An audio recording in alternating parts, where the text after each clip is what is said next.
কেমন চাপ লাগছে ভালো আমাদেৰ ওৰা তুমি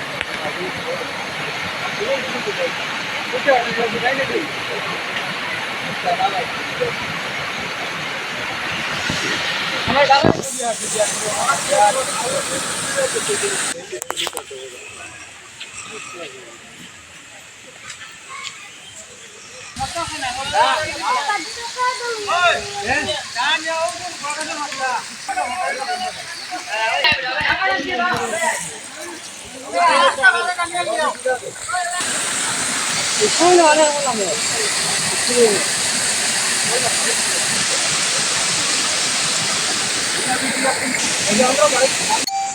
ডিপাৰ্টমেণ্টৰ মানুহ আহিছে, তাৰপিছতে এই চাৰ্কেল অফিচাৰ কাম বিডিঅ আহিছে। সিহঁতক মই কৈছোঁ যে আপোনালোকে বস্তা দিয়ক, আমালোকে মাটি ফিল আপ কৰি দিম। তেওঁলোকে কোনো ৰেচপন্স কৰা নাই। Due to negligence of department and administration, এই এনেকুৱা অৱস্থা হৈ আছে। আৰু এই অৱস্থাৰ কাৰণে মই ডিপাৰ্টমেণ্ট আৰু এই এডমিনিষ্ট্ৰেশ্যন ৰেচপন্সিবল কৰিলোঁ। মোৰ MLA আহিছিলে, যোৱাকালি আহিছিলে। MLA ক'লে যে ডিচিৰ লগতে মাত পাতি আছে, কথা পাতি আছে। কি হ'ল মই নাজানো। এতিয়া মানুহৰ কি অৱস্থা হৈ যাব।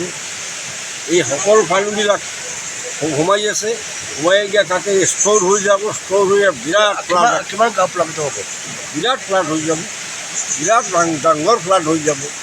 এই 50 ইয়াৰ্ছৰ ভিতৰত এনেকুৱা ফ্লাড হোৱা নাই। মোৰ এই যেটো চলি আছে 71, কিন্তু 50 ইয়াৰ্ছৰ ভিতৰত এনেকুৱা ফ্লাড মই দেখা নাই। আৰু মোৰ ডাঙৰ মানুহ যিবিলাক আছে, বুঢ়া মানুহ আছে, সেইবিলাকে কৈছে এনেকুৱা ফ্লাড হোৱা নাই। এতিয়া আমালোকে কি কৰে? আমালোকে অসহায় হৈ আছোঁ। আৰু এটা কথা মই এইটো ব্ৰিফলি কৈ আছোঁ, যেতিয়া ফ্লাড হৈ থাকে, আমালোকৰ ক্ষয় ক্ষতি হৈ থাকে, ডিপাৰ্টমেণ্টে আহি লেখা পঢ়া লৈ যায়। তাৰপিছত কোনো এটা কম্পেনচেশ্যন দিয়া নাই, আজিলৈকে দিয়া নাই।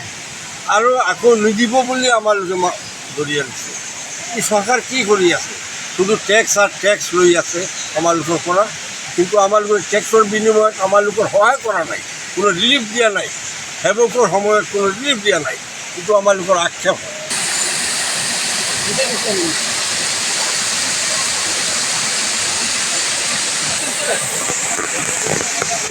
কেমন চাপ লাগছে ভালো আমাদেৰ ওৰা তুমি